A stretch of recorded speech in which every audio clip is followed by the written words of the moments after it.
number one reason why people don't buy is that they just get to the PDP and they stop, and it's because of fit.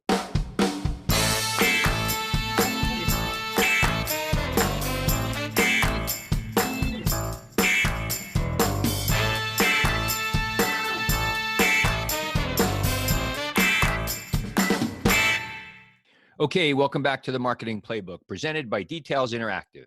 Here you'll take away 3 game-winning marketing plays every episode to take back to your team. I'm your host, Mark Friedman, and my career has been focused on direct-to-consumer marketing, direct mail, physical retail, and digital commerce. This is episode number 59, and today's guest is Bill Adler. Bill is the co-founder, CEO, and president of TrueFit. He's been a longtime industry friend, and his company has changed the shopping landscape for consumers, making it easier for them to purchase shoes and apparel online with more confidence about the size they buy. Before we get started, a quick thank you, as always, to Max Branstetter of the Wild Business Growth Podcast for producing this episode. You can reach him at maxpodcasting.com to help bring your podcast to life. Let's open the playbook. Ready, break. Well, hello, everyone. Thank you for joining the Marketing Playbook podcast. Today, I'm joined by Bill Adler. Bill brings 30 years of leadership and experience building global brands and scaling successful businesses across retail, software, and services. Bill is the co-founder, CEO, and president of TrueFit since 2010. Before he founded TrueFit, he was an executive in residence and consultant with Battery Ventures. And prior to that, he was with Timberland, where he founded Timberland Business Direct, the company's B2B operation. Bill, welcome to the show. Mark, it's great to be here. Thanks for having me. My pleasure. I did not realize, although I've known you for a long time, I did not know the Timberland component in your career. I didn't realize you were kind of a shoe dog as well. You know, I spent 7 years at Madden, which is probably where we first met. So you're a shoe guy. I am a shoe guy. I'm originally an apparel guy. I come from 4 generations of apparel people. My grandfather, this is a podcast, you can't see this, but this is my grandfather was this is him in a Doers ad in 1965. He was the CEO of the oldest and largest men's apparel company in America, which eventually became part of Phillips and Hughes. And so I'm an apparel guy first and then a footwear guy, but it makes me really understand the market. That looked like our listeners can't see it, as you said, but that ad looks like he was out of Mad Men. Yeah, exactly. He was one of those guys. I don't know how they got through the day with those martinis, but they made a lot of great clothes. So, as I mentioned to you and as our listeners have come to become accustomed, I like to start off getting, the guest's first story, kind of the brief background of, where you grew up and perhaps, as you just mentioned, about your grandfather and apparel, was there something in your background that might have suggested where you'd end up in your career? Yeah, it's a good question. I love the question. I feel like the context of everyone's life matters. From the earliest part of life, my grandfather loomed large. I really feel like that is part of that might be sort of where my story begins. Even back, 3 generations prior to that, they were apparel guys from Germany and came over. And I have always really felt an affinity for the footwear apparel markets and retail and entrepreneurship. I mean, also, like, his story is fascinating. They were 4 brothers that were doing manufacturing out of Rochester, New York. They built they were producing but this was before brands. There were no brands until the 1970s. So they were producing all the manufacturing, which was sold through independents or department stores. And they built a really big business and were living a nice life. And then the Depression happened. They lost everything. And he was in Stanford. He left.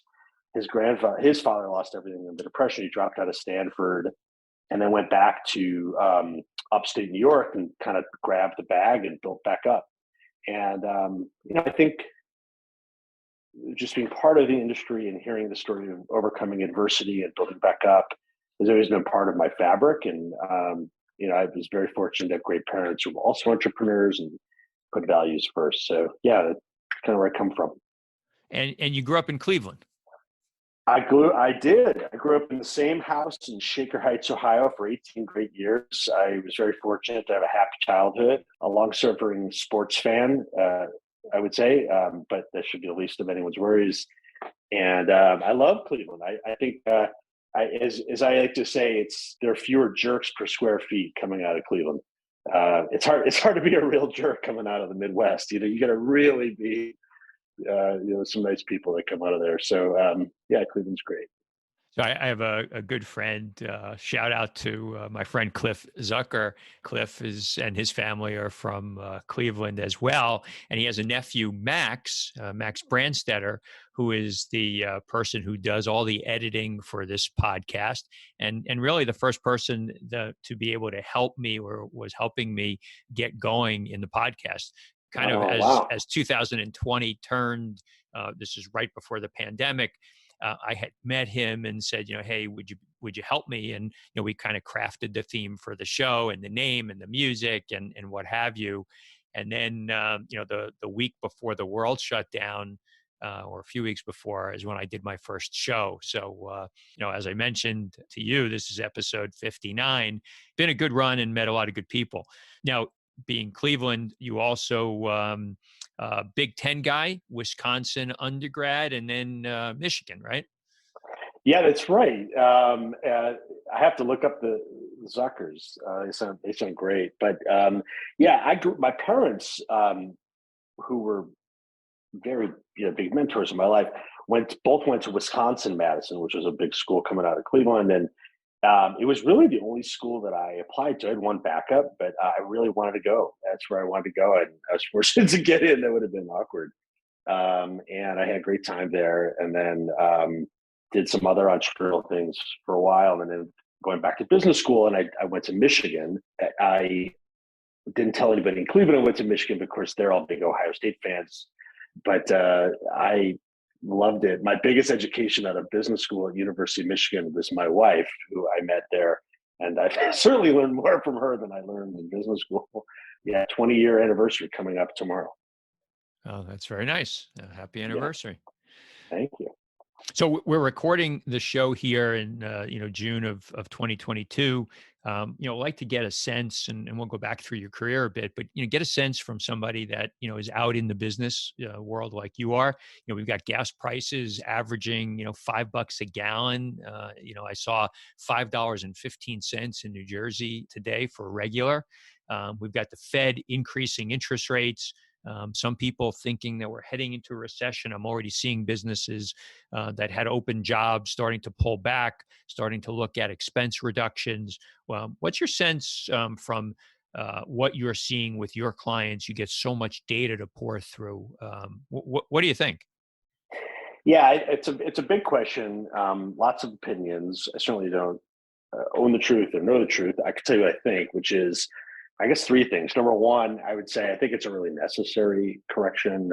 I mean, if you live through enough, I'm in my early 50s. I've lived through enough of these cycles that you kind of know when things are clicking, and when you're out of equilibrium. As an investor, you're an investor, Mark. I just am investing. You sort of know when you're in hype cycles, and we were in one. You've compounded that. I mean, valuations were at an all-time high last year. Everything was trading on an average at 17x forward revenues. It's back down to its usual sort of 8, 9. And, you combine that with all the other macro conditions and supply chain woes and the war and COVID and all these other things, we got out of whack, right? I mean, the cost of money was too low, capital was too cheap, growth at all costs led to crazy valuations, and here we are. We've been here before. This has happened. And so I think it may be a little painful, but I think it's a good thing overall. I think that investors are shifting their focus from growth at all costs to profitable growth, sensible growth, profitability. That's a good thing. So we're back to basics. We're back to the fundamentals. I think sustainable growth is a good thing. We've got to unwind this massive federal balance sheet. I hope they can do the soft landing that they speak of. I'm glad I don't work for the Fed.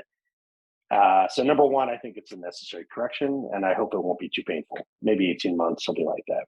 I think from our perspective, number two is, what are we hearing from clients? So I think a lot of, we sell, as you know, to retailers, and specifically to soft good retailers. And so, first of all, there's this generational shift. COVID moved things really dramatically toward at home and online, and that hadn't actually happened very much in the footwear and apparel space.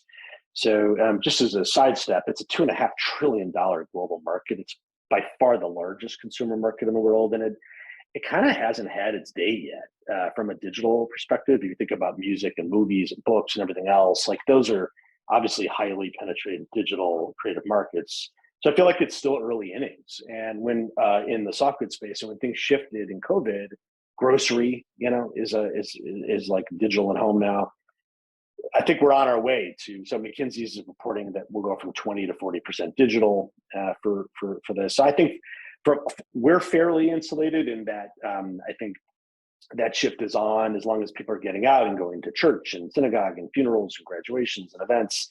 The markets move, and people need to buy clothes. I think number three, I would say, but I think efficiency is important, right? So consumers are wiser. They have power again. Prices have come down in footwear and apparel. Prices have come down marginally for a while. Maybe they go up a little bit with inflationary terms, but they're going to come back down. There's an eco-related theme there. I think people don't want to destroy the planet by buying. So it's about efficient buying. I think that's maybe the shift that I'm seeing. We're very fortunate at TrueFit that we have an indispensable product that is kind of a need to have because fit's the number one reason why people don't buy. So solving that problem is helpful in good times and in tough times. But look, I would just say closing. I think these shifts create opportunities, and if you're decisive, they become opportunities. So it's like anything. The great retailers and brands who know how to navigate and are decisive and stick to the fundamentals and serve consumers with distinction will win. And I think people that are not focused and disciplined won't. Right. Well, and for my listeners, Bill just referred to in closing, that was only his opening monologue. We're not letting him get away that quickly. We still have a lot more questions for him. Let's take a jump back a little bit earlier in your career. Let's talk about Timberland. So, when you were there, still relatively early in digital, kind of set the stage. Why did you go there? What were you charged with? And, by the time you left, what kind of progress did you feel that you made? Well, I was in business school, and I didn't know what I wanted to do afterwards. I was on a committee, a group of people that were bringing other speakers to campus. And we got Jeff Swartz to come. This was the CEO of Timberland at the time. And if anyone who's listening has ever listened to Jeff Swartz, I mean, he really knocks your socks off. He's an unbelievable speaker. So I ended up having dinner with him and getting to know him. And I was like, wow, this guy's amazing. And then, I followed up, and it turned out there was an opportunity to work there, and I got a chance to interview. I had a 3-hour interview with Jeff, and I remember I walked out of the interview and I called my then fiance, my now wife, and I said something like, I don't know what I would be doing here, but I'm pretty sure I got to do this. This guy's amazing, and it's going to be wild. And it's kind of like that. I mean, so I spent almost 8 years there. I spent about half of it trying to take his vision and integrate it into strategic plans, which was around values and being a values-driven brand globally, and working strategically with other GMs. And then I ran a business, as you mentioned, the business direct business, and helped advise on e-commerce. Troy Brown, who you might know, ran e-commerce at the time, and I was among advisors and helping on that. Early days of e-com, I remember we did the first design your own boot with Fluid, the agency out in New York. Those were good times. I know Fluid well. Yeah. Yeah. I don't know what they're up to now, but those were good days. Those were like early days. We were trying to figure out like how to do it all. And I built that business up. It was a lot of fun, made it profitable and good growth, and integrated into some other parts of the company. And then Timberland prepared to sell to VF Corp, and a bunch of us transitioned to other exciting things. But I will close by saying the people at Timberland were the best people ever. I run a company now. I try really hard to make it as close to that culture as I can. It's incredible. So in your role from an e-commerce perspective there, I've worked in a number of wholesale businesses, and I'm presuming that Timberland, a big part of their business was wholesale. I'm guessing it was challenging. Was it challenging to be the direct to consumer guy in a wholesale company? Yeah, I mean, Timberland was a $2 billion company. Like you said, this is a common story for many people that we know, our friends. Like Timberland was about a $2 billion company. I don't know, 200 million of it was stores and e-com, and then like e-com at the time was like 20 million. So it's one of these cautionary tales where the people that are involved in e-commerce have actually a very small financial role in the overall public, in this case, publicly traded results, but like an enormously outsized impact on the window to the brand and how it's perceived. And that challenge is, I think, a very delicate one for many people probably listening who run e-com sites for brands. It gave me a real visceral understanding of how hard that is for them, and also like just classic stuff like trade-offs. At the end of the day, you want to invest in direct, you want to do all these things with consumer, but wholesale pays the bills. So those tensions probably haven't gone away. But if you bring it to the fore, I think we work with lots and lots of brands, and I would say the brands have more power now. People are really building great consumer brands and going direct, obviously, with the rise of their digitally native brands. Do you have a direct-to-consumer business? I enjoy connecting with guests on this podcast because it reminds me what I love to do: strategic and tactical consulting for businesses like yours. If you'd like to speak with me about your business and see how you can add a fresh set of eyes to your team, contact me at mark@detailsinteractive.com. Now, let's get back to the marketing playbook. You finish up with Timberland, and now you're thinking about what the next thing to do is. So, lay the groundwork for us. True Fit, from Timberland to True Fit, where the idea comes from. How do you go about, kind of at a high level, how do you go about getting started? I loved every moment at Timberland. I thought about almost nothing else when I was there. I was so enthralled. People would make fun of me because I would wear Timberland head to toe. Like I really drank the Kool-Aid. When I left Timberland, a bunch of us, kind of left around that time. And I was fortunate to be able to go to a venture capital firm and park a little bit there. It was one of these kind of EIRs, these executive or entrepreneur in residences. I think there are different types. There's formal ones and informal. Mine was kind of an informal gig. I knew some of the partners, and they wanted some of us around to collaborate on deals and look at opportunities. And I almost moved to Texas. It was one of these things where like if you look at a deal and get the deal, like heads up, you're going to Texas. So I almost moved to Israel. I had something. My wife was like, all right. So none of those happened. The firm didn't get those deals, so I didn't jump in. But in the meantime, I was thinking reflectively about what I wanted to do proactively, and I was thinking about kind of a Spotify for fashion concept, and I was really passionate about that. I thought that the timing was right to work on that, and I was more interested in trying to do that B2B because I thought that it's such a fragmented market, as you know, we played in it. I mean, there's 20,000 brands that make up 80% of the revenue. It's like, and then there's a long tail after that. It's a $2 trillion market. So it's huge. It's so much bigger than movies and music. And I thought the best way to do that I was not thinking like what Stitch Fix and others have done. I was thinking more about, could we figure out a way to make it a digitally great experience to shop all these great retail sites. So anyway, I met two other young co-founders who had been coming out of Babson B School, Jessica and Romney, who are brilliant and passionate.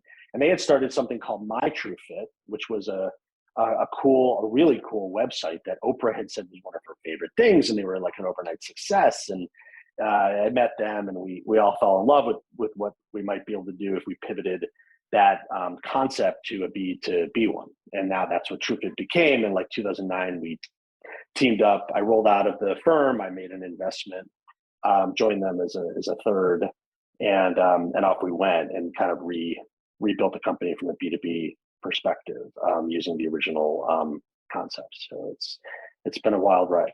And so the problem that you were trying to solve then and have presumably continued to do is what? Again, it's a $2 trillion market. And according to Mintel and Bain and others that have looked at this, the number one reason why people don't buy is that they just get to the PDP and they stop, and it's because of fit. And there are other things that are going on. Will I like it? What's it going to feel like? But fits, size, fit, all of that, flatter is just a kind of a fundamental barrier. And so Zappos took an approach that said, no problem, buy 4 and return 3 and called it a marketing expense. But no one else aside from Zappos now, Amazon can do that. So we invented a way to organize everyone's data and bring a really seamless experience on the PDP that would keep people moving through and not stop. And so we provide now lots of different ways to give size and fit advice on the product page. It's like kind of revolutionary common sense. People get to the site, they love the site, they love the thing they picked. They get to the PDP, we just want to have them keep going. We don't want size and fit to be part of the cognitive experience of shopping, right? And I think if we look back on this in a few years, I don't think it will be. I think it'll just be like, this will be table stakes and people will just have that problem ticked off the list. For those that don't know TrueFit, give us some brands that you can talk about that you're working with. Just would help people ground and say, next time they go to X site, they might see TrueFit on it. Oh gosh, Mark, that's hard. I mean, all of our partners are our favorite. No, it doesn't have to be favorites. Just pick one or two that. I mean, there's just I'll give different types of examples at the risk of. We work with big, large, multi-brand retailers like Macy's and Neiman. We work with great direct brands like Under Armour and J. Crew, Madewell, Bowden, and really cool up and coming rising brands like Faraday. I don't know. There's just a mix. Land's End. We work with hundreds of really great. We're so grateful to work with the biggest best brands, and that's never a fun exercise because you kind of want to list all of them. Yeah, no, I understand. So when you started to build, and I feel like I probably met you, I was at Madden starting in 2011, so you guys were just getting going. What was would you say was one of your bigger challenges in getting brands to adopt your tool? That's an interesting question. So back then, brands gave us data. Like we used to collect tech pack data and for last data and garment spec sheets. I'm saying that because it's an indication of you're like, really? They would do that? And I think it's representative of how big a problem it is. So back in 10 years ago, Jessica and I would go around. I think I probably met with 2,000 brands personally, explaining the concept of the fashion genome, which we politely borrowed from Pandora's music database concept. And we wanted to really, we wanted to be able to take all the best data from brands, which is the product information, and all the data that's best from the retailers, which is transaction primarily and traffic data, and then get people to sign up. And then we could have direct information about the consumer, similar to how fintech does it, right? You sign up once, add Afterpay, and then you travel around, or Honey.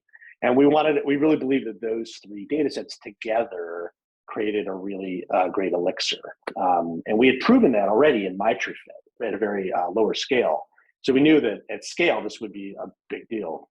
Getting the data wasn't actually as hard as it might think. I think actually now, with all the privacy issues, I'm not sure had we started the company today if we'd be able to reproduce the same database approach. But I think the biggest challenge, to answer your question directly, was integration timing. I think that back then our integration took months and months, and it was a big roadmap decision. And so it was a big, it was a decision that now it's not a big deal. It's more of a tuck in, and we're much faster and more sleek, and you can launch us much faster. But that's probably the biggest challenge back then. There's a lot of things to do in 2011 and 12 if you're an e-commerce leader, and where do I pick and choose? So we were fortunate that we were a high priority for enough of them that we got going. And, when I'm pitched, back then and even now when I'm pitched, new technology, there's a cost obviously of running the technology beyond the implementation costs. How do your clients demonstrate to themselves that there's a benefit, that it at least covers the costs of working with you. And in fact, I'm sure they're all looking for a much bigger return on their investment. Yes, I would say even more so today as we head into potential downturn. I mean, the need to have a clear, concise ROI, to have a very tight payback period.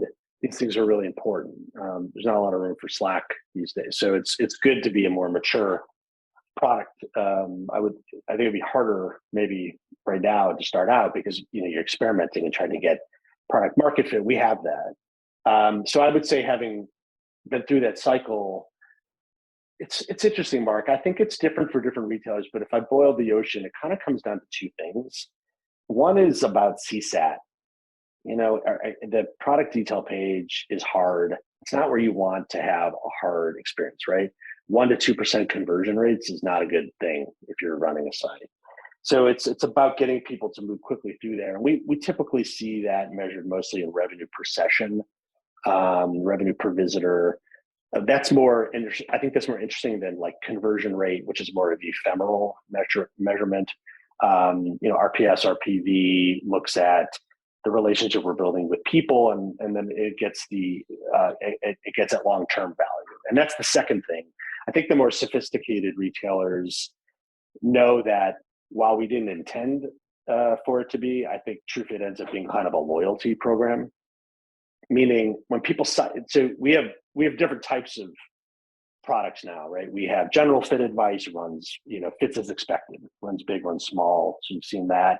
We have a smart size chart that will replace kind of archaic size charts.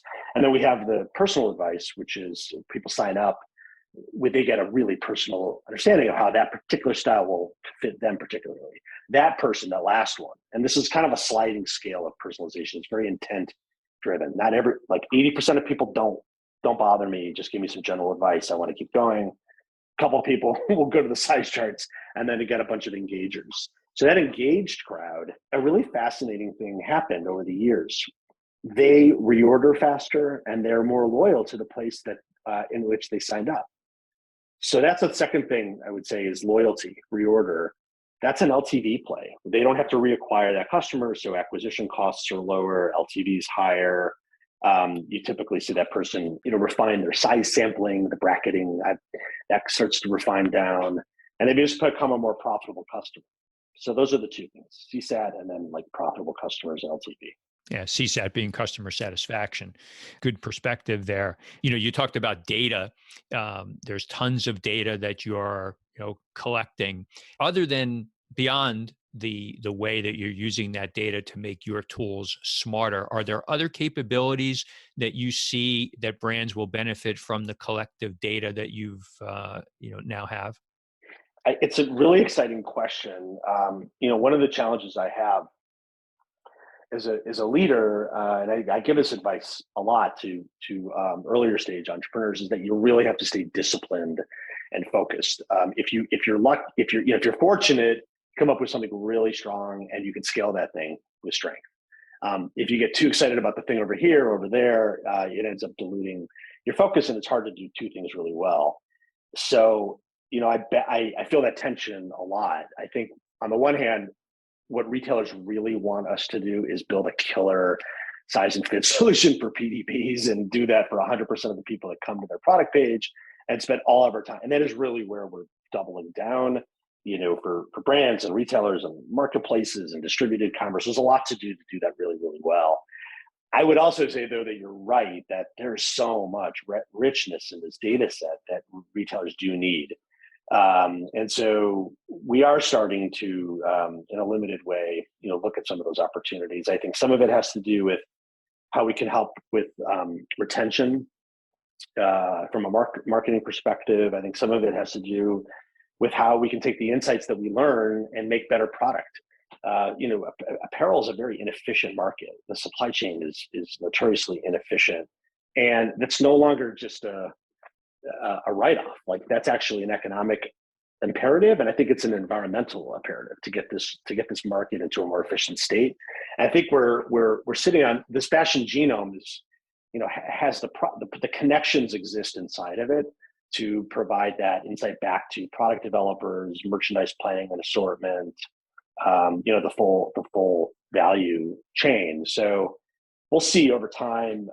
But right now we're very focused on, like, we work with hundreds of the really big enterprise ones, and we've got thousands of brands that are in the Genome that want us to be able to just do this with excellence in small and medium-sized sites. And we got marketplaces that want it. So I think right now we're just trying to do what we do really well in a distributed way before we get too enticed by some of those other things. We have a number of listeners that, at various earlier stages than you are.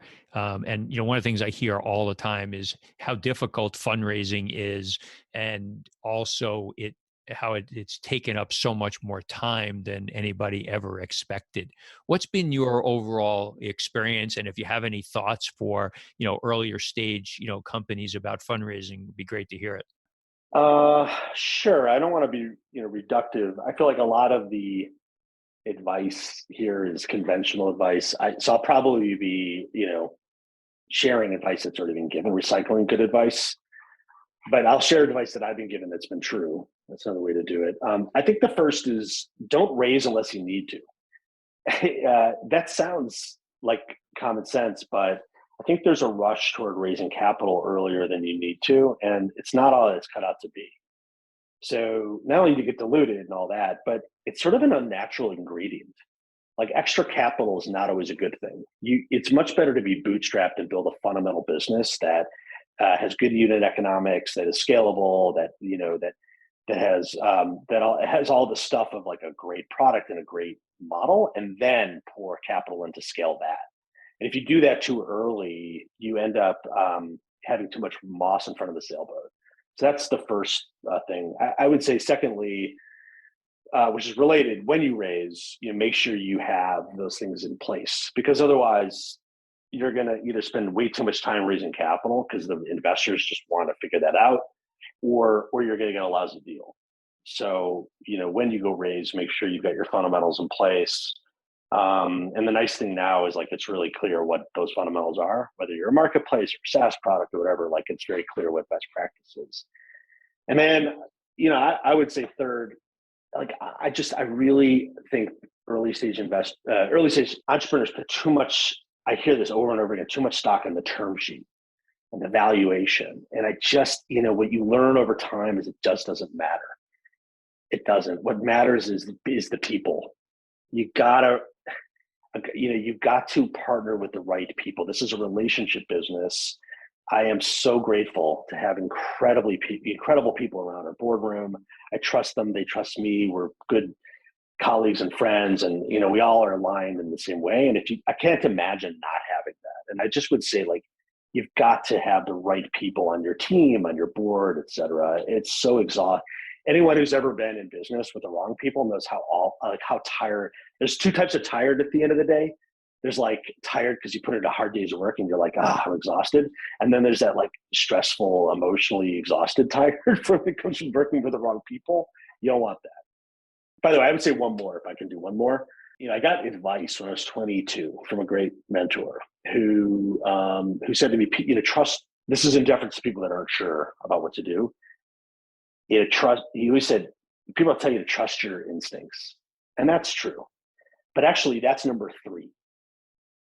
Number 1 is get quiet enough to hear your instincts, and number 2, which is for some people the hardest, you have to have the courage to integrate what you've heard.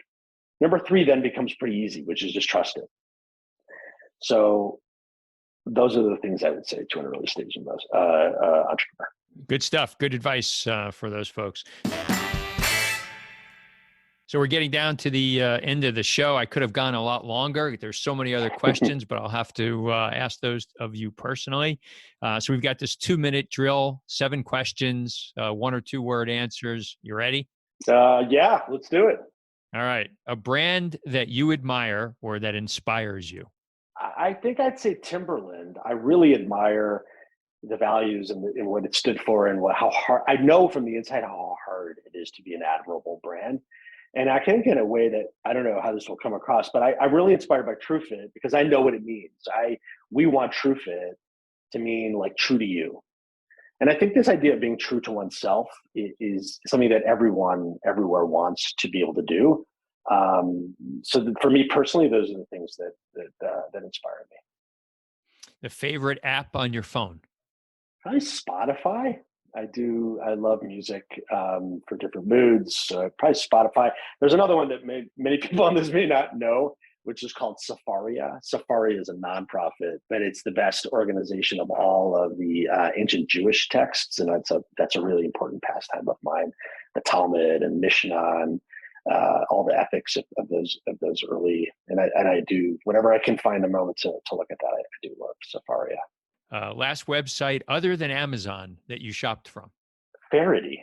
I used TrueFit, of course, and I bought some things from Faherty, which I quite like. Nice brand and continuing to grow very aggressively. Yeah. It's funny. Alex Faherty and I, he was gracious enough to have lunch with me like March 3rd of 2020. I met him downtown Manhattan.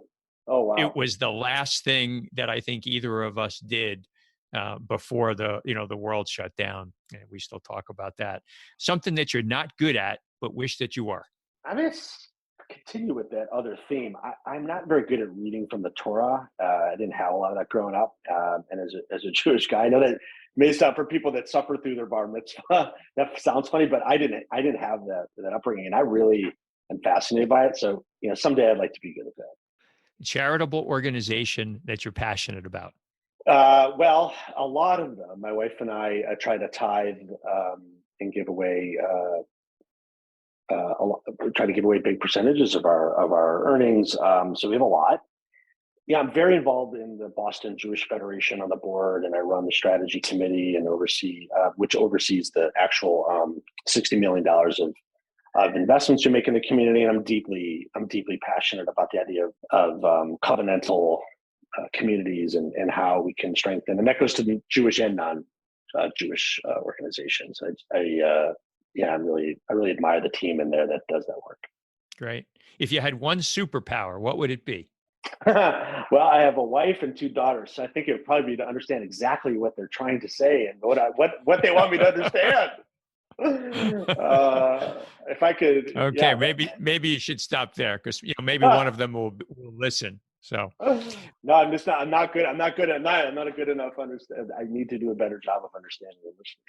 Other than family, what's your most prized possession? I'm not a stuff person. I don't like stuff. So this is a hard question for me. I don't. You're not the first person. You're not the first person to say that. All good. Yeah, it's not. So I mean, I don't know. For me, I don't know.